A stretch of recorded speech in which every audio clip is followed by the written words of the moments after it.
Hello,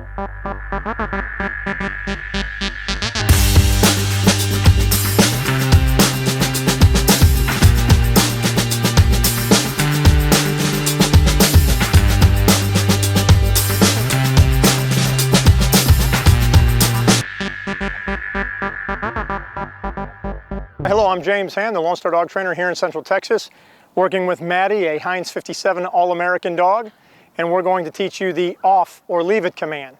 The off or leave it command are very useful, both inside and outside your home, because if you have a dog who is slightly destructive, likes to chew on objects, wants to dig into the trash, wants to counter surf, wants to jump on people, then you can use this command to teach a dog that moving into that area is against your best wishes, that it is better for you to not do those things than it is for you to do them.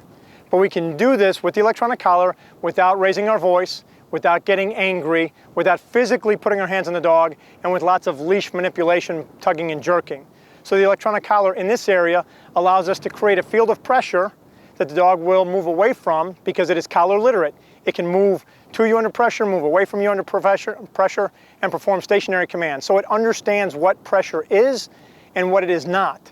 It's not something to be worried or concerned about, but before we do the off or leave it command, the dog needs to be collar literate, be introduced to the electronic collar properly, and not be afraid of it. So what I don't want you to think is that we can simply take the electronic collar, put it on the dog, and punish it for a behavior that you don't want. That is a mistake of many proportions, because what we can do is we can create a belief in the dog's mind that that object is truly to be afraid of.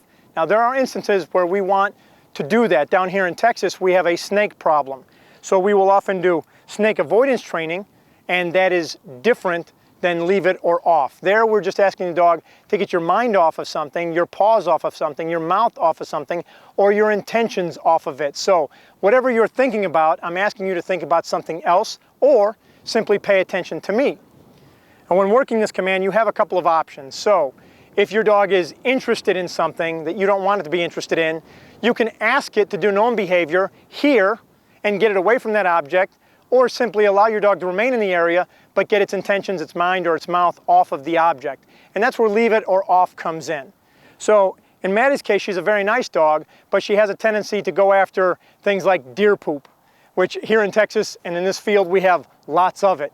So Maddie, every time we walk past it, she becomes very interested in deer excrement. So we're going to ask her to leave that excrement alone and stay focused on us, so when she decides to give us a kiss later, we're not actually repulsed by it. So that being said, the off command can also be used when a dog jumps on you, when it jumps onto a counter, when it tries to dig in the trash, when it digs in the backyard. You'll give the command off and apply a field of pressure with the electronic collar that is appropriate to your dog's working level.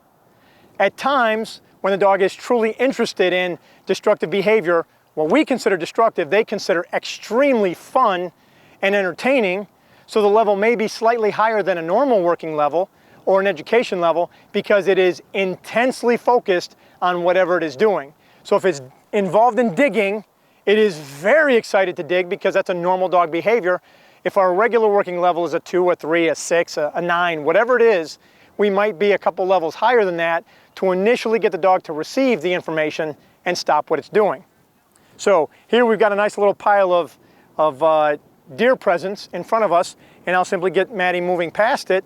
And as we move past it, if she catches the scent and wants to engage it, I'll give her the command off, apply a little bit of collar pressure, and as soon as she yields her face or her body away from it, the pressure will be instantly removed.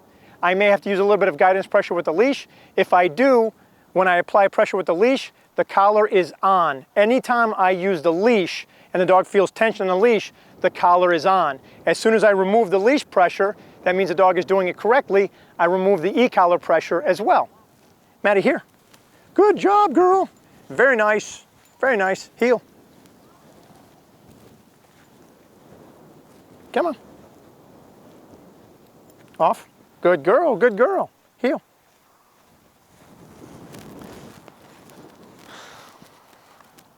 Come on.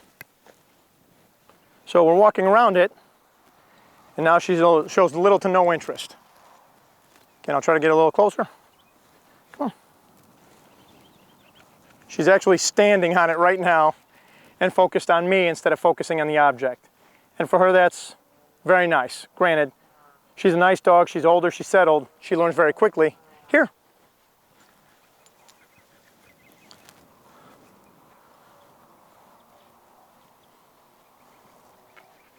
Good job. So now she's right in front of it, and she's leaving it alone. So for demonstration purposes, this was an exceptional result for a very low-level instruction or information exchange between me and Maddie. Very good, girl, very good. I don't want to step in that. That would be bad. One thing that I would like to highlight is many people who have dogs that are very reactive to other dogs or to people. I don't use the leave it or off command when the object that I am passing is alive. At that moment, I'm going to reinforce a known command like here or like heel so that I don't develop a confrontational belief in the dog's mind that it is going to receive stimulation every time it sees another dog or a person. In those situations and circumstances, I will reinforce a known command, here, heel, sit, down, place, in order to control the dog, but I'm not going to create conflict or confrontation with off or leave it, because often the average pet dog owner, when his dog starts to behave poorly in those situations, will raise their voice, will develop some level of frustration. Leave it. Very nice, girl. Very nice. And by holding a dog accountable to a known command, the dog is required to pay attention to you and is not being corrected for focusing on something else. It may seem as minutia, it may seem like we're splitting hairs or I'm trying to create some disassociation, but what I'm really trying to do is let the dog know, here, I'm talking to you, I'm communicating you with the electronic collar and the leash for a failure to pay attention to me, not for focusing on that object. Because eventually I want to teach a dog to be less reactive, and I don't want it to anticipate that command or that sensation because it sees the object. So if the item is inanimate, not alive, then I will use leave it or off. But if the object is alive, I will often tell the dog a known command and hold it accountable to that. Later, I may transition it, but in the teaching and in the coaching stage, that's the way I do it. There are many ways to teach the command. This just happens to be mine, and I hope it works for you.